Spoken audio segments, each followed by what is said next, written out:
Bismillahirrahmanirrahim. Assalamualaikum warahmatullahi wabarakatuh. Halo adik-adik. Perkenalkan, kakak Siti Maimunah. Terus ada siapa lagi, Kak? Halo, kenalkan nama kakak Elsa Vini Eka Nurjana. Dan ada Kak Anggraini Saputri.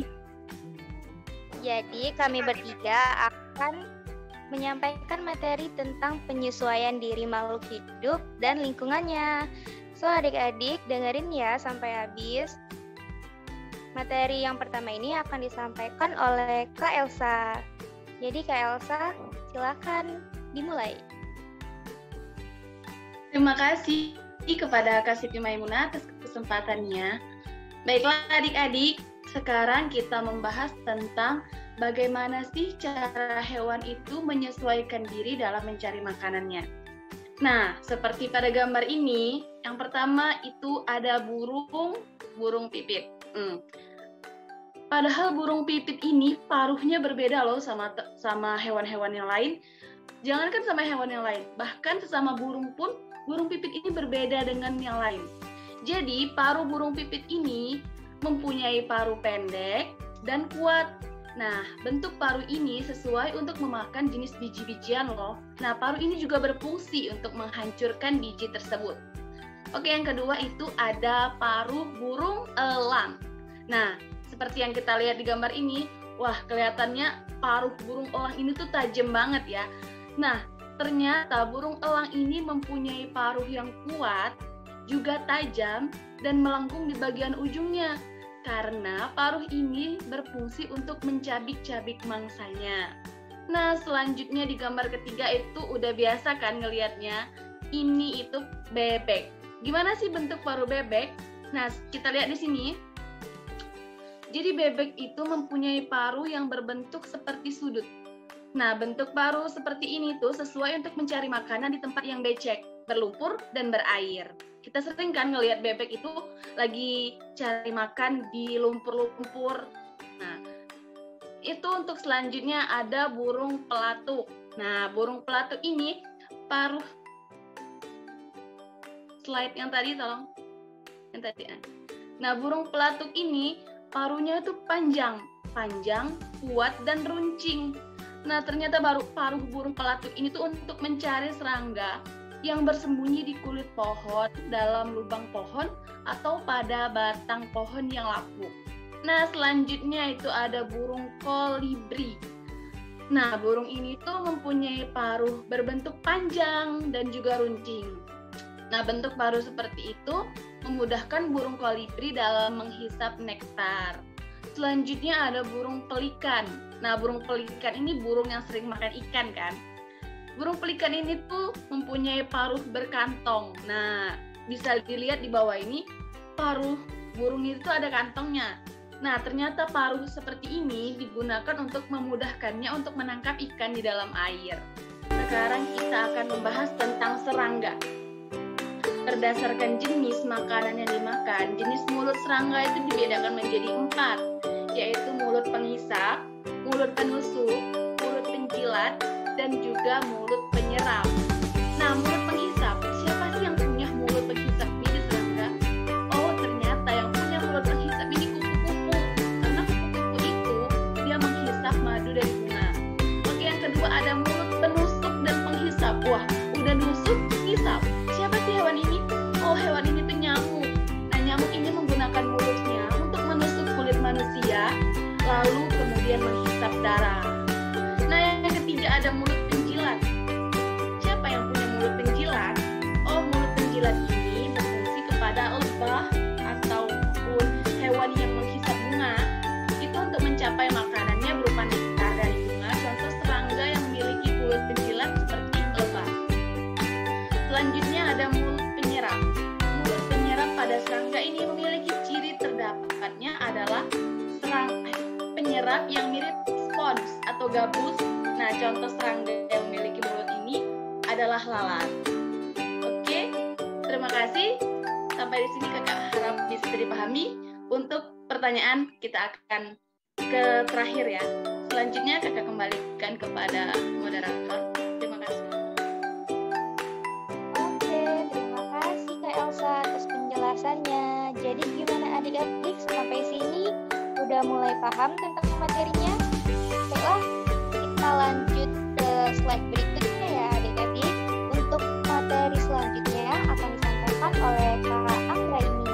Baiklah, kepada Kak Anggraini, silakan. Baiklah, terima kasih untuk Kak Siti.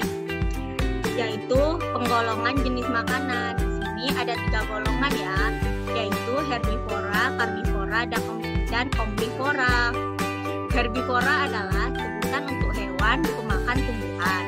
Contoh hewan pemakan tumbuhan itu yang dimakannya adalah rumput dan daun, seperti kuda, sapi, kambing, kerbau, dan kelinci. Yang kedua, pemakan karnivora. Pemakan karnivora adalah hewan pemakan daging. Coba kalian perhatikan singa, harimau, kucing, anjing, dan serigala ya. Mereka tersebut pemakan daging. Selanjutnya itu omnivora. Omnivora adalah hewan pemakan tumbuhan dan daging. Jadi omnivora ini juga pemakan segalanya. Contoh hewan itu tikus, semut, dan ayam.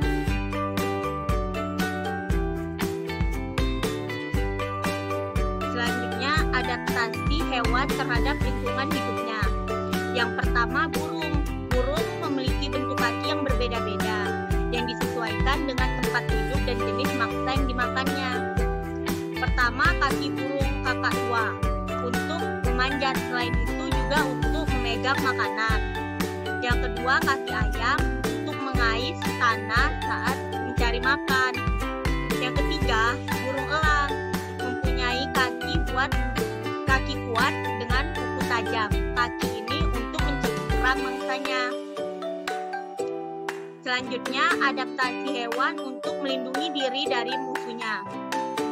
Yang pertama ada cicak dan kadal. Cicak dan kadal memutuskan ekornya jika diserang oleh musuh.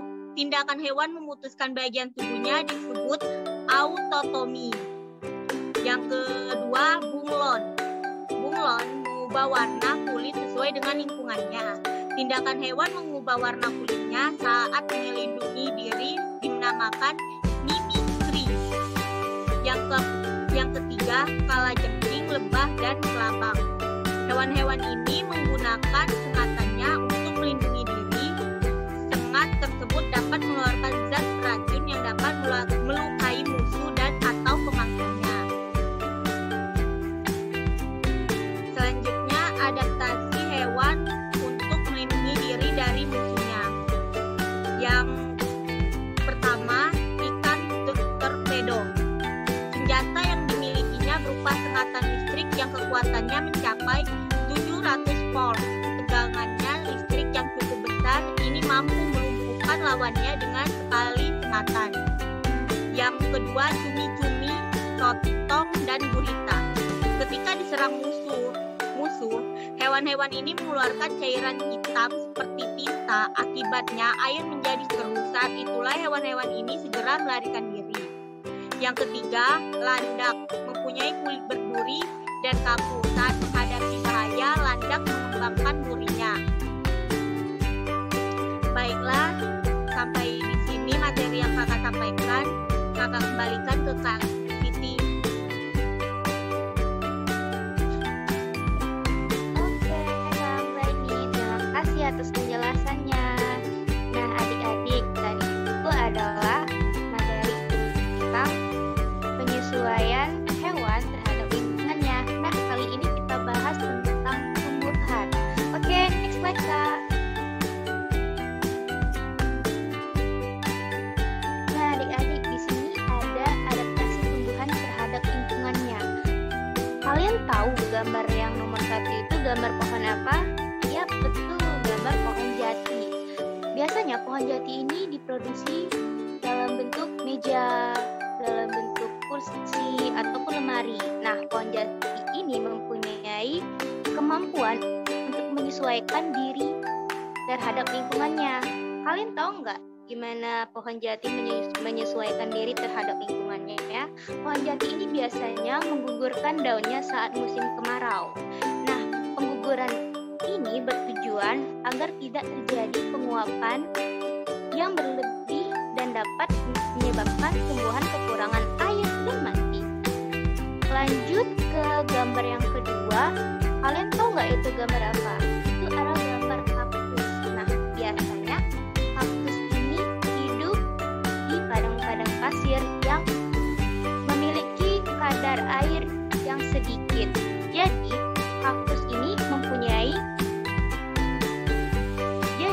kaktus ini mempunyai kemampuan beradaptasi dengan cara menyimpan air di dalam batang kaktus.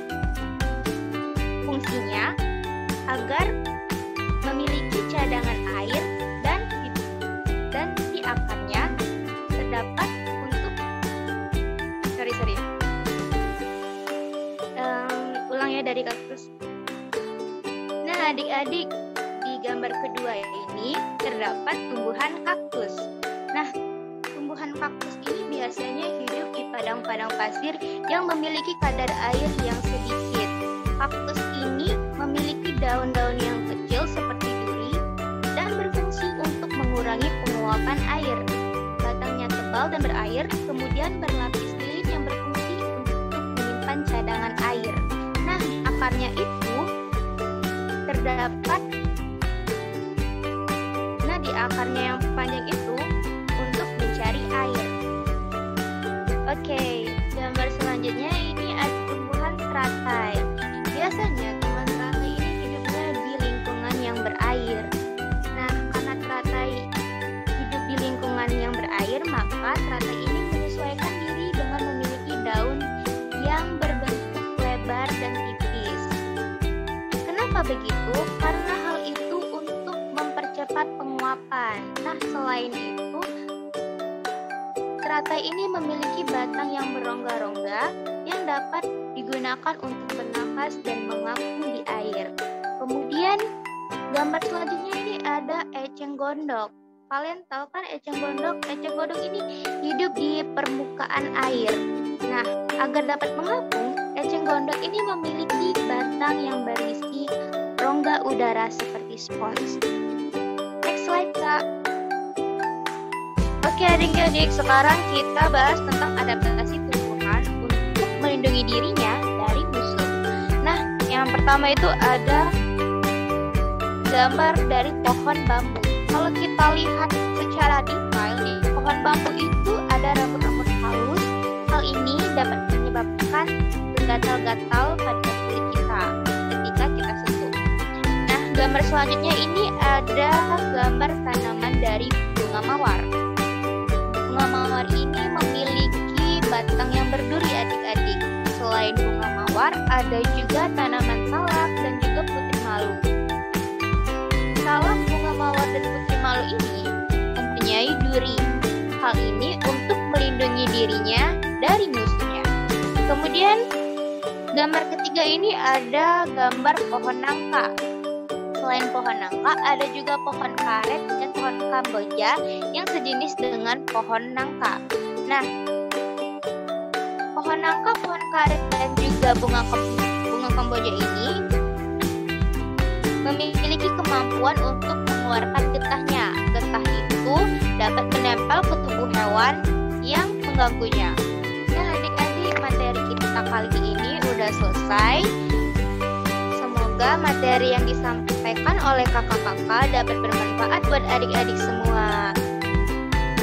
Kakak-kakak mohon maaf jika kakak-kakak terdapat kesalahan dalam penyampaian materi, dan terima kasih juga kepada adik-adik yang sudah menyimak video pembelajaran kali ini. Kakak akhiri video pembelajaran kali ini dengan mengucapkan wassalamualaikum warahmatullahi wabarakatuh. Terima kasih adik-adik, sampai ketemu kembali. Bye-bye. Bye-bye. Waalaikumsalam warahmatullahi wabarakatuh.